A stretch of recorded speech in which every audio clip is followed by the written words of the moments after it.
8 वाले चैप्टर को ही कंटिन्यू कर रहे थे जहाँ पर अपने टॉपिक ले रखा था सिंगल सेल्स। तो अब देखिए सिंगल सेल्स से अपनी बात होगी, फिर एक क्वेश्चन बनता है कि जैसे जो अमीबा है, अमीबा की जो शेप होती है वो इरेगुलर शेप होती है अमीबा की, ठीक है। वैसे ही इरेगुलर जो शेप होती है ह्यूमंस का जो ब्लड है उसमें WBC है, उसकी जो शेप होती है वो भी कैसी होती है, अमीबोइड होती है। ये लीजिए इरेगुलर शेप में होती है। अब इन दोनों में डिफरेंस क्या है, तो डिफरेंस देखिए क्या है कि अमीबा जो वाली जो फॉर्म है, अमीबा एक क्या है, कंप्लीट ऑर्गेनिज्म है। A single cells perform the all functions like as the nutrition take करना, रेस्पिरेशन करना, डाइजेशन करना। A cell perform the all function but WBC only a cells a part of the blood cells. तो दोनों के अंदर ये difference हो जाता है। फिर नेक्स्ट अपना जो पॉइंट अपन लेते हैं मल्टी सेलुलर ऑर्गेनिज्म का। तो multi cellular organism, first is the multi means many, cellular means sales.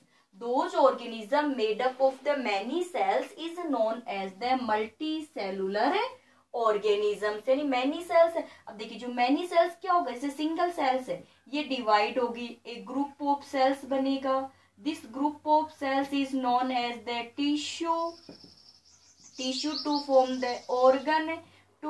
The organ system and to form the human body या animals। तो many cells combined to form the organism is known as the multicellular organism। Multicellular organism are the well developed organisms seen by the naked eye, but unicellular organism cannot seen by the naked eye। Then after जो multicellular organism या multicellular जो cells है उसकी shape की बात करते हैं अपन।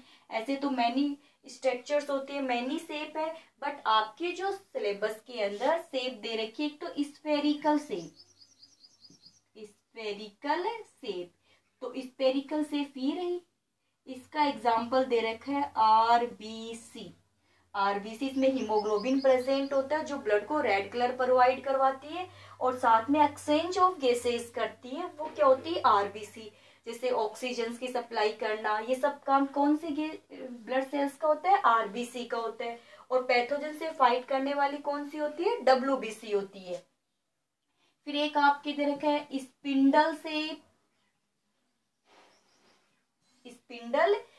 दे रखी है।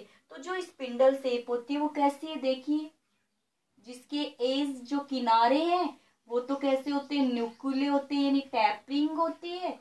ये लीजिए टैपरिंग कर दिया, तो ये तो क्या हो गया, इसके किनारे हो गए टैपरिंग, ये इसका मिडल वाला पार्ट हो गया। तो ये जो फॉर्म होती है इसको बोलते हैं स्पिंडल फॉर्म बोलते हैं। आपने न्याव देखी होगी है ना, तो उसके अंदर ये तो होता है, बीच में से ऐसे थिक होती है, फिर यहाँ से ऐसे क्या होती है, तो वो भी कौन सी फॉर्म होती है, स्पिंडल शेप होती है। तो इसका एग्जाम्पल दे रखा है मसल सेल्स।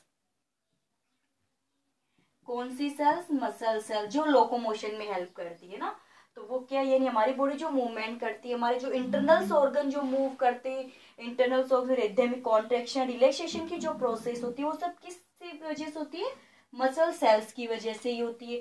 तो स्फेरिकल हो गई RBC, स्पिंडल शेप कौन सी हो गई, मसल सेल्स। नाउ एक शेप दे रखी है नर्व सेल से रिलेटेड है, इलोंगेटेड, लंबी है, ब्रांच्ड है, लॉन्ग ब्रांच्ड। तो लॉन्ग ब्रांच वाली आप किसका एग्जांपल दोगे, नर्व सेल। अच्छा क्वेश्चन है, इसी को क्या बोलते हैं, न्यूरॉन भी बोलते हैं। एग्जाम में पॉसिबिलिटी भी बन जाती है इस क्वेश्चन की। तो देखिए जो नर्व सेल्स होती है ये लॉन्गेस्ट है। आपसे पूछा जाए ना which cell is the longest cells, तो आप क्या बताओ, इन द एनिमल्स या इन द ह्यूमंस, तो आप क्या बताओगे, नर्व सेल्स को बताओगे। अब जो नर्व सेल्स होती है इसकी होती है लॉन्ग ब्रांच्ड होती है। देखिए लॉन्ग ब्रांच अपन कैसे बनाएंगे, एग्जाम के अंदर ड्राइंग आ सकती है इसकी बनाने के लिए। तो ये पहले तो अपन ऐसी शेप बनाएंगे, इसके अंदर ऐसे बना करके आप अपनी जो रफ नोटबुक उसमें ट्राई करोगे ड्रॉ करने का। ये लीजिए इलोंगेटेड बन गया, ठीक है। फिर उसके बाद में जो इलोंगेटेड वाला जो पार्ट है इसको आप क्या कर दीजिए, ऐसे ब्रांच में डिवाइड कर देते हैं। यहाँ से इसको कवर कर देते, यानी यह फेट है, ये जो मैं कवर बना रही हूँ ये व्हाइट कलर की फेट होती है, इस इलोंगेटेड पार्ट के चारों तरफ कवर किए हुए रहती है। यहाँ से फिर इसको क्या कर देते हैं अपन, ब्रांच्ड बना देते, ये लीजिए यहाँ से फिर ये क्या बन गई, ब्रांच्ड बन गई।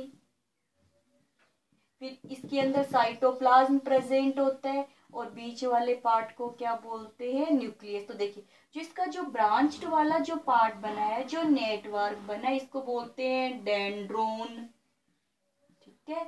ये इरेगुलर वाली फॉर्म को बोलते हैं सेल बॉडी बोल दो या फिर साइटोन बोल दो। ये जो बीच वाला जो पार्ट है, लॉन्गेस्ट जो पार्ट बनाया लंबा वाला पार्ट, इसको बोलते हैं एक्सोन। और ये लास्ट वाला क्या हो गया, नर्व एंडिंग।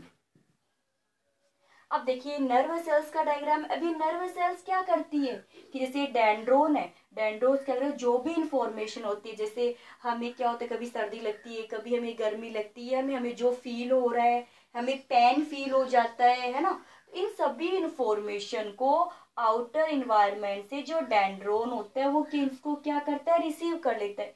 डेंड्रोन से इंफॉर्मेशन कहाँ आ गई, सेल बॉडी, सेल बॉडी से एक्सोन से होते हुए इंफॉर्मेशन कहाँ गई, नर्व एंडिंग तक।